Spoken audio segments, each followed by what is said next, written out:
Fairfax County is a big place.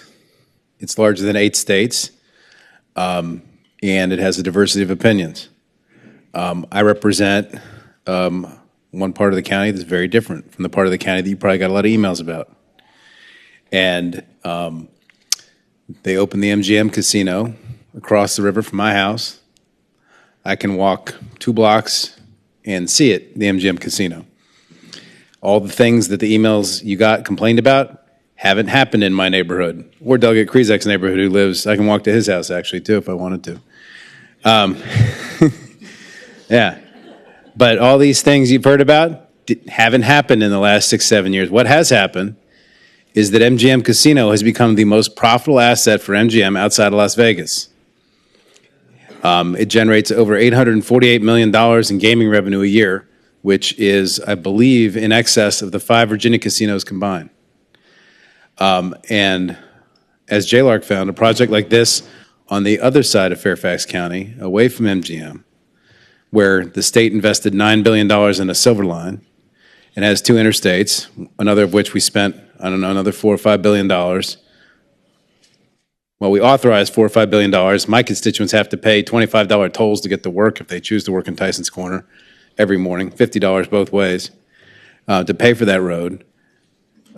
We built all that infrastructure in Tysons to be able to absorb this type of density and these kinds of projects because it's going to be the downtown of Fairfax County where they're expecting another 100,000 people to move. And so this, the people that live there apparently don't like what the Board of Supervisors authorized years ago when they did the comp plan rewrite, and they're complaining about it. But this is what was authorized, this kind of density, this kind of development, and this kind of project will generate $2 billion for school construction statewide, of which many of your districts will benefit from. And it'll also generate over $1 billion of revenue for my county, which, by the way, is facing a $300 million deficit right now, while the county next door has a $250 million surplus with a tax rate that's 30% lower. So I think this is a project that's needed. I think it has statewide significance. And there's a few people that live near the site that are complaining, but 450 people out of 1.4 million is not a lot. Quick. Thank you, Mr. Chairman. First of all, a couple things in response to what I heard. The Tysons Corner office vacancy rate is double the national average. That's what it is right now. It's the same as DC or Maryland, but it's double the national average. The buildings are about 25 to 30% vacant. It's an area that needs more investment. Number one. Number two, in terms of support, I want to remind everybody, the Board of Supervisors has its views. They took a vote when they had a vacant position on the Board of Supervisors, and the vote was 5-4. They didn't wait for the other person to be sworn in before they decided to take their vote. I would also note that the majority of the senators who represent Fairfax County support this bill and have for the last 2 years now. The bill requires an entertainment district to be constructed, a 1.5 million square foot convention center, entertainment complex, event venue, hotel, not just a casino.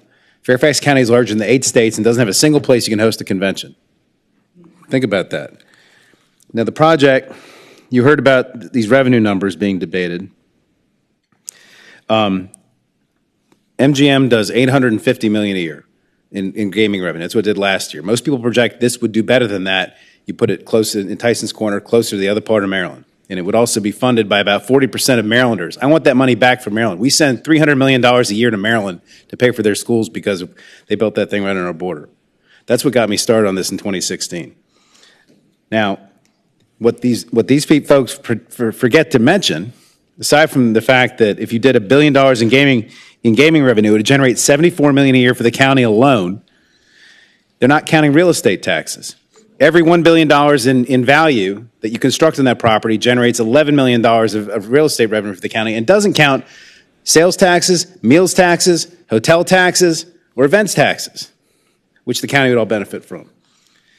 I heard a talk about residential flight. Fairfax County's population has gone down in the last 5 years. Look at what UVA Weldon Cooper Center just put out today. Our county has lost population. We need to attract population. In terms of the polling, it was polling by an undisclosed donor, which probably has a big facility right across the river. There's been mail coming into my district which is 20 miles away from this, saying that this is going to affect traffic on Route 1 next to myself and Delegate Krizik's house. Preposterous nonsense. There's been anonymous texts sent out from undisclosed donors. There were emails that were sent to you all last year. When several of you all replied to the people who sent the emails, they said they didn't even send the email. I can tell you who's behind it, because last year when they brought the bus, one of the activists admitted the MGM paid for the bus to bring the activists. I'm not saying that happened this year, but MGM has a direct financial interest in stopping this bill. So when you hear all these things, you get all these emails, you get all these texts, you hear all about this so-called polling, just think about the fact there's a multinational corporation that's going to lose a lot of money if we authorize this project to benefit our state and our constituents. At the end of the day, Mr. Chairman, I would just ask the committee, let the Fairfax County voters decide if they want this or not.